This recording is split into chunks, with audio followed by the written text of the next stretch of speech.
Hello guys, आज हम discuss करेंगे वेपर प्रेशर। टॉपिक आपके सामने है ही।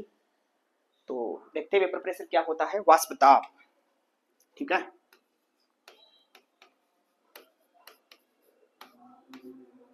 देखिए वाष्प दाब क्या है समझने की कोशिश करते हैं। नॉर्मली ये हमने एक्सपेरिमेंट घर पे भी देखा है, ये चीज तो वाष्प तो बनती ही है, उसका दाब समझ लेते हैं क्या चीज होता है। तो फिजिकल केमिस्ट्री का अपने वाष्प दाब को समझने के लिए अपन क्या करेंगे, जैसे कंटेनर हमारे पास इस टाइप का है, ठीक है। नॉर्मली उसमें वाटर फिल है, पानी है, नॉर्मल वाटर है, नॉर्मल टेम्परेचर, कोई दिक्कत नहीं है। टेम्परेचर नॉर्मल हो तब भी इसमें से कंटिन्यूसली ये जो वाटर है, इस वाटर का वेपर बनता रहता है, जिसे हम नॉर्मली वाष्पीकरण कहते हैं। जैसे खुले में पानी होता है, ठीक है। तो जनरली यहाँ पे हो रहा है वाष्पीकरण, वाष्पीकरण हो रहा है इसमें।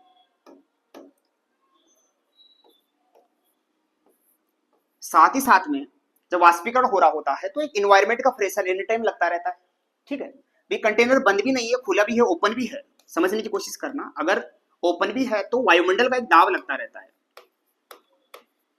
वायुमंडल दाब होता है एक एटीएम के अप्रोक्स, इतना दाब एनी टाइम उस पर लगता रहता है।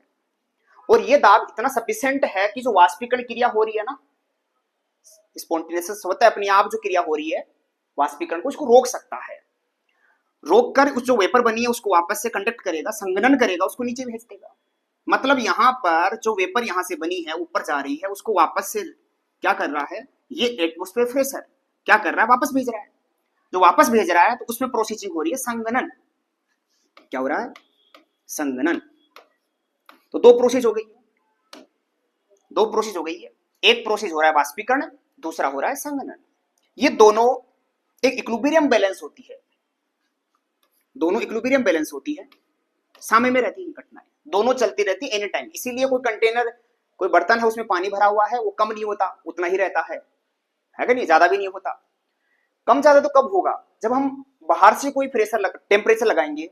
बाहर का टेम्परेचर क्या करेगा, इसको ज्यादा वेपरेट करेगा, ज्यादा वाष्पीकरण करेगा और वाष्प बाहर निकल जाएगी। पर हमने कंटेनर को बंद भी रख सकते हैं, तो बंद रखेंगे तो फिर ये प्रोसेस भी बंद हो जाएगा, ठीक है। तो आप समझिएगा यहाँ पर नॉर्मली वाष्पीकरण हो रहा है, और वाष्पीकरण हो रहा है एटमॉस्फेयर प्रेशर की वजह से, वापस संघनन हो रहा है, दोनों प्रोसेस सामने में है।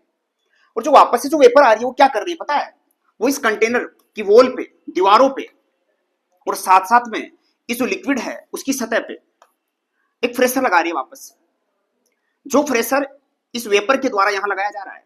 यानी कह सकते हो जो यहां वाष्प बनी है, इस वाष्प के द्वारा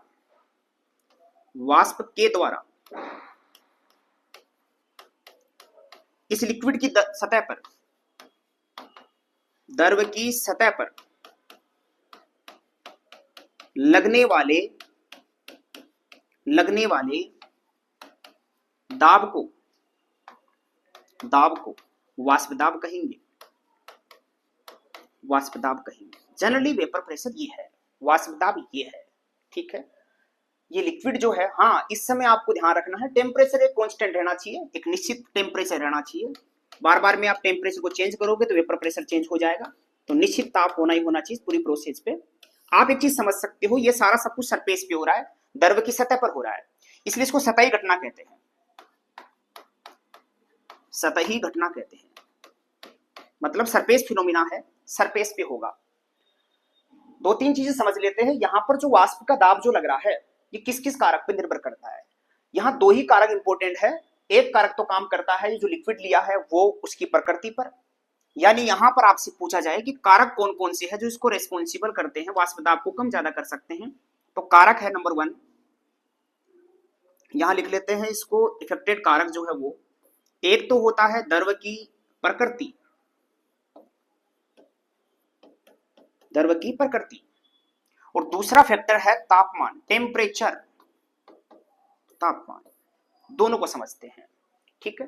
इससे काफी सारे क्वेश्चन भी समझाएंगे इसमें, कि जैसे अपने कंटेनर लिया है, अगर कंटेनर की मैं डिजाइन बदल लूं, देखो सुनो और भी सुनिए, इसमें कारक में जैसे आपसे और क्वेश्चन क्या पूछ सकता है, इसमें आप पूछ सकता है कि मैं इस कंटेनर की शेप बदल लूं, सतह बदल दूं, ठीक है, सरफेस एरिया, पृष्ठीय क्षेत्र पर बदल दिया जाए, जैसे आप आगे पेज पे समझते हैं पूरी चीज को। आइए देखिए, जैसे मैंने कंटेनर एक ऐसा लिया है, ठीक है, अलग अलग डिजाइन के ले लेते हैं इसमें से। जैसे एक तो कंटेनर ऐसा लिया है, इस टाइप का, एक इस टाइप का कंटेनर लिया है, ठीक है, समझने की कोशिश कीजिएगा इसमें। और एक हमने गोल लिया है इसका कंटेनर,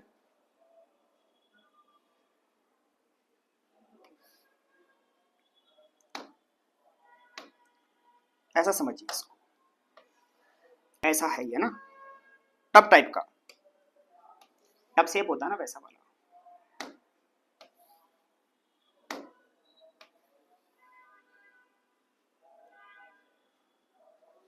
ठीक है, ऐसा भी हो सकता है, और हम ऐसा भी ले सकते हैं, इस टाइप का भी ले सकते हैं, हम ऐसा भी ले सकते हैं, गिलास टाइप का ले सकते हैं, ठीक है। ये कैसा भी वेसल हो, इन सब में लिक्विड है। और आपसे पूछा गया है कि यहां सभी में वाटर है, इसका वेपर प्रेशर V1 होगा, इसका वेपर प्रेशर वाष्प दाब, यहां भी लिक्विड है, इसका V2 वेपर प्रेशर 2 होगा।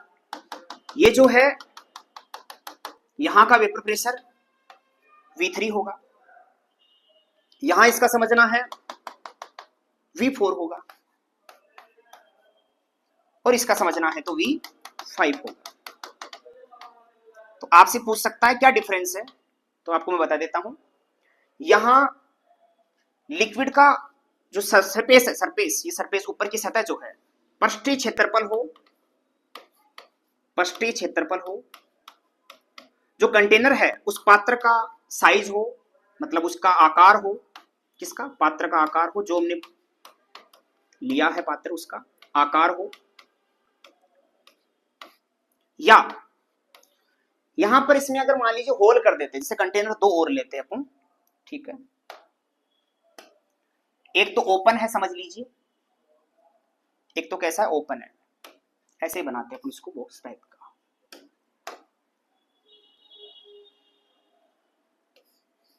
एक ओपन है, ठीक है, और एक में हम छोटा सा होल करते हैं, ऐसा इस टाइप का होल करते हैं, यहां पे होल, तो ये वेसल हो गया, छिद्र हो गया, छिद्र, ठीक है, छिद्र हो गया।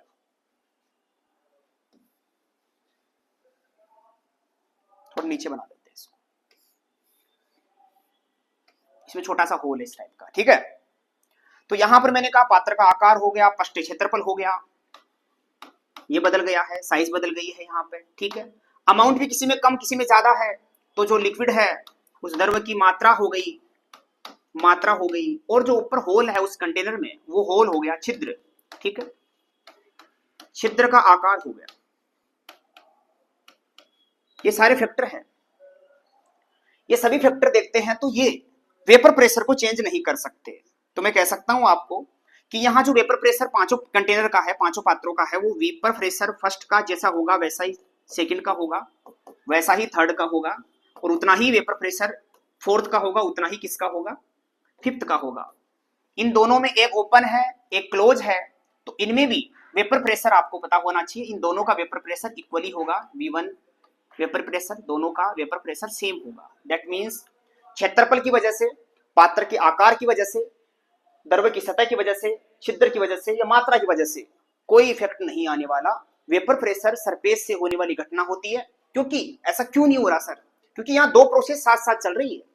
जब वेपर बन रही है उसकी तो वाष्पीकरण भी हो रहा है। अभी अगर पूछा जाए कि क्यों नहीं होता ऐसा चेंज, तो जितना वाष्पीकरण हो रहा है तो उतना ही तो क्या हो रहा है, संघनन हो रहा है। वाष्पीकरण जितना हो रहा है उतना ही क्या हो रहा है, संघनन हो रहा है। तो दोनों फिनोमेना साथ चल रहे हैं ना, ये तो दोनों घटनाएं साथ साथ चल रही है। भी छोटा पात्र होगा, यहाँ सरफेस पे जो मॉलिक्यूल होंगे प्रेजेंट होंगे वो बनाएंगे यहाँ से वेपर, ये वेपर बनाएंगे तो वेपर बनेगी इनकी, तो उतना ही मॉलिक्यूल वापस से संघनन होगा। सरफेस किसी का देखो ऐसा है, यहाँ पर इसमें से निकलने वाले वेपर बन रहे हैं इसमें से, तो आने वाले भी उतने एरिया में रहेगा ना। मतलब दोनों घटनाएं साथ साथ होने की वजह से ये कोई सा फैक्टर इसको इफेक्ट नहीं करता। दो ही कारक है जो इसको इफेक्ट कर सकते हैं, वो एक तो लिक्विड की नेचर है, एक तो लिक्विड की नेचर है, और दूसरा है टेम्परेचर। देख लेते दोनों को, समझ लेते हैं। आइए, पहला है कारक द्रव की प्रकृति। द्रव की प्रकृति से मतलब क्या है सर? प्रकृति से मतलब होता है जो लिक्विड होता है उसके बीच में आकर्षण बल काम करता है। वो आकर्षण बल कहलाता है अंतराण्विक आकर्षण बल। अंतराण्विक आकर्षण बल भी, कोई भी कंटेनर में कोई लिक्विड है तो उस लिक्विड में जो मॉलिक्यूल होंगे उनके बीच में आकर्षण बल तो लगता रहता है। जैसे पानी है तो पानी के वाटर के मॉलिक्यूल पानी पानी के बीच में हाइड्रोजन बॉन्ड होता है। जैसे बेंजीन है, बेंजीन एक बीकर में भरा हुआ है तो बेंजीन बेंजीन आपस में वीक बॉन्ड से जुड़ा रहता है, वंडरवॉल बॉन्ड से जुड़ा रहता है, ठीक है। इस वजह से यहां पर जो उनके बीच में आकर्षण है वो आकर्षण यहां पर वेपर प्रेशर को डिसाइड करेगा। और जो इसके क्या होता है, इनवर्स रिलेशन में चलता है, यानी इसके साथ में वाष्प दाब के साथ में उल्टा संबंध होता है। कैसे समझने की कोशिश कीजिए, इसमें समझने की कोशिश कीजिए। जैसे समझते हैं, इसमें वाटर है, अपने पास पानी है, वाटर में आपको पता है हाइड्रोजन बॉन्डिंग होती है। वाटर में कौन सी बॉन्डिंग होती है, हाइड्रोजन बॉन्डिंग होती है। तो यहां से बॉन्डिंग हो जाएगी hydrogen bonding, hydrogen bonding H bonding होगी यहां पर, ठीक है। दूसरा एग्जांपल है बेंजीन, दूसरा एग्जांपल है बेंजीन। जो बेंजीन है आपके पास, उस बेंजीन में आपको पता है हाइड्रोजन बॉन्ड तो नहीं होता, पर बेंजीन बेंजीन में नॉन पोलर कंपाउंड है। ये नॉन पोलर कंपाउंड में एक इंटरेक्शन लगता रहता है। जो इंटरेक्शन लगता रहता है वो होता है दुर्बल वान डेर वाल बल। क्या होता है, दुर्बल वान डेर वाल बल। और ये बल इस हाइड्रोजन बॉन्ड की कंपैरिजन में कमजोर है, मतलब ये वाला स्ट्रॉन्ग हो गया। तो वाटर वाटर मॉलिक्यूल में स्ट्रॉन्ग बॉन्ड हो गया और बेंजीन में कैसा हो गया, वीक बॉन्ड हो गया। अब इस वीक बॉन्ड की वजह से ये जल्दी आपस में अलग हो पाएंगे। जल्दी आपस में अलग हो पाएंगे तो कंटेनर में एक में हमने भरा है पानी, एक में भरा है बेंजीन। यहां से बेंजीन को गर्म करेंगे, वाटर को गर्म करेंगे, तो आपको पता है जहां पर बॉन्डिंग है वो बॉन्डिंग है तो पानी पानी मॉलिक्यूल्स को बॉन्डिंग की वजह से टूट ना पाएंगे, अलग नहीं हो पाएंगे, तो इनको वेपर बनने में टाइम लगेगा। तो यहाँ का वेपर प्रेशर जो V1 होगा पानी का, और यहाँ लेंगे हम बेंजीन, यहाँ लेंगे हम बेंजीन, तो बेंजीन बेंजीन आपस में एड है, तो बेंजीन बेंजीन के बीच में अट्रैक्शन कैसा, वीक है, ये जल्दी टूटेगा। अगर बॉन्ड जल्दी टूटेगा तो वेपर भी जल्दी बनेगी, और वेपर जल्दी बनेगी तो वेपर जो आएगा उसका, वेपर का जो वापस लोड के प्रेशर लगाएगा तो वेपर प्रेशर जो V2 होगा वो भी ज्यादा होगा ना। तो इस केस में कह सकते हैं पानी और बेंजीन जो है इसमें बेंजीन का वेपर प्रेशर ज्यादा होता है। दैट मीन जिसका इंटरेक्शन जितना कम होगा, यानी जिसमें आकर्षण जितना कम होगा, उसका वेपर प्रेशर उतना ही ज्यादा होगा। मतलब सिंपल सी बात, इनके बीच में वीक बॉन्ड है, जल्दी टूट जाएगा, वेपर बन जाएगी, वेपर बनेगी तो प्रेशर ज्यादा लगाएगा। इसके बीच में स्ट्रॉन्ग बॉन्ड है, टाइम लगेगा, वेपर भी कम बनेगी, प्रेशर भी कम होगा। तो यहां पर पानी और बेंजीन में से वेपर प्रेशर किसका ज्यादा हो जाएगा, तो वेपर प्रेशर बेंजीन का ज्यादा हो जाएगा। किससे, पानी से, पानी से इसका वेपर प्रेशर ज्यादा हो जाएगा, ठीक है। तो वेपर प्रेशर में इंटरेक्शन जो अंतराण्विक बल है वो काम कर रहा है द्रव की प्रकृति में, ठीक, आप समझ गए होंगे इस चीज को, ओके। दूसरा एग्जांपल है मतलब कारक है टेम्परेचर, तापमान। तापमान भी तो इफेक्ट करता है, तापमान भी तो इफेक्ट करता है। टेम्परेचर के लिए एक हमारे पास कैसियस कैप्रेन इक्वेशन होती है। वो इक्वेशन क्या कहती है, उस इक्वेशन में था log P2 upon P1 equal to delta H heat vapour upon 2.303 R और T temperature T2 minus T1 upon T1 T2। ये इक्वेशन है, ये इक्वेशन है। इक्वेशन क्या है, अगर टेम्परेचर होगा T1 तो वेपर प्रेशर होगा P1, टेम्परेचर होगा T2, टेम्परेचर होगा T2, वेपर होगा, प्रेशर होगा P2। आप समझ सकते हो कि लिक्विड को आप दे रहे हो एंथैल्पी, तो आपकी जो गिब्स हीट एंथैल्पी है वेपर वो कैसी होगी, आप इसको दे रहे हो एनर्जी दे रहे हो बाहर से, तो देना मतलब एडिशन हो रहा है, उष्मा शोषी क्रिया है, ये उष्मा शोषी क्रिया है, उष्मा शोषी क्रिया। तो आप टेम्परेचर बढ़ा रहे हो, जैसे टेम्परेचर बढ़ाओगे, टेम्परेचर बढ़ाओगे आप, वैसे वैसे टेम्परेचर के साथ में प्रेशर भी आपका बढ़ेगा। तो अगर T1 बढ़ेगा टेम्परेचर तो वैसे प्रेशर भी बढ़ने वाला है, मतलब प्रेशर भी बढ़ने वाला है। तो टेम्परेचर के साथ डायरेक्टली प्रोपोर्शन होता है प्रेशर का। जितना टेम्परेचर बढ़ाओगे, कैसी ये इक्वेशन कहती है, जितना टेम्परेचर बढ़ाओगे उतना उसका प्रेशर बढ़ेगा। तो टेम्परेचर बदलने से एक तो प्रेशर बदलता है, ठीक है, और एक नेचर के बदलने से। दो फैक्टर है जो इसको इफेक्ट करते हैं वेपर प्रेशर को। ओके, अब हम लिक्विड की बात करते हैं। कितना टाइम हो गया? तो हम देख लेते हैं कि एक प्योर लिक्विड हमारे पास है, उनको मिक्स करते हैं। इस लास्ट फिनोमेना देख लेते हैं एक और। हम एक सिस्टम पढ़ रहे हैं राउल्ट का रूल्स के हिसाब से, राउल्ट का नियम।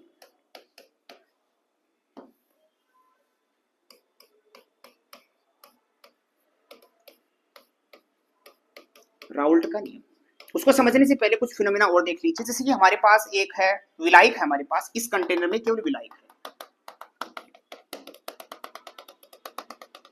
विलायक पानी हो सकता है। अभी ये शुद्ध है, ठीक है। एक हमारे पास कोई लिक्विड ही है, ठीक है। इसमें विले है, वो भी शुद्ध ही है। विले है हमारे पास, वो भी क्या है? शुद्ध ही है, ठीक है। जैसे कि हम यूज कर सकते हैं, एक में एल्कोहल एथेनॉल है, एक में मेथेनॉल है। समझ रहे हो? सिंपल सा। ये भी शुद्ध है, दोनों ही शुद्ध है, प्योर है दोनों ही। हम पहला सिस्टम वो पढ़ रहे हैं जिसमें दो लिक्विड ले रहे हैं, तो द्रव सिस्टम को हम पढ़ रहे हैं, तंत्र को हम पढ़ रहे हैं। दो शिक्षक को दोनों को मिलाएंगे अभी। उससे पहले समझ लेते हैं, नॉर्मली यहां पर जो पानी लिया है, शुद्ध विलायक जो लिया है, वो वेपर बनाएगा अपना, और यहां पर वेपर बनाएगा तो यहां से वेपर बनकर इस कंटेनर में यहां दिखेगा वेपर उसका। समझिए, जो वेपर बना है उसका मोल अंश लगभग कितना है? मोल अंश, जैसे यहां पर विलायक जो होता है, सोलवेंट होता है, उसको हम ए से रिप्रेजेंट कर सकते हैं, और विले जो होता है उसको हम बी से रिप्रेजेंट कर सकते हैं। जो ए है वो प्योर है, प्योर है तो यहां पर जिसके कुछ पार्ट बनेंगे, जैसे कि मान लीजिए यहां पर कुछ गैस के मॉलिक्यूल्स इसके बनेंगे, तो यहां मोल फ्रैक्शन को हम एक्स से डिनोट करते हैं, तो यहां जो गैस का बनेगा वो एक्स ए बनेगा, एक्स ए बनेगा। और जितने गैस के मॉलिक्यूल बनेंगे उनसे जो प्रेशर लगेगा वो वेपर प्रेशर होगा पी नोट, पी नोट ए। नोट का मीन्स प्योर के लिए है, ए मतलब विलायक के लिए है। पी नोट ए, यहां पर वेपर प्रेशर होगा पी नोट ए, शुद्ध के लिए, शुद्ध पानी है केवल। और दूसरा है शुद्ध एल्कोहल में, एक में एथेनॉल लिया, दूसरे में एथेनॉल है, तो विलायक भी शुद्ध ही है। इसको भी मान लीजिए नॉर्मली गर्म करते हैं या नहीं करते तो भी वेपर तो बनता ही है। यहां जो वेपर बना उस वेपर का अमाउंट है एक्स बी, मोल अंश एक्स बी। और एक्स बी की जो गैस है इसकी द्वारा जो वेपर प्रेशर लगेगा वो लगेगा पी नोट बी। अभी दोनों प्योर है क्योंकि इसकी सरफेस पे ये केवल यहां समझते हो तो यहां केवल शुद्ध विलायक है, सारे के सारे मॉलिक्यूल्स वेपर बनाएंगे, सारे मॉलिक्यूल्स वेपर बनाएंगे। बनाने वाले वेपर के जो मोल्स है, मोलेंस है एक्स ए है, प्रेशर पी नोट ए है। यहां पर बनाने वाले जो वेपर है वो एक्स बी है, और यहां पर प्रेशर जो लग रहा है पी नोट बी है। अभी दोनों सरफेस पे अकेले ही है। अब राउल्ट क्या कहता है समझना, इन दोनों को मर्ज कर दिया है, मिला दिया।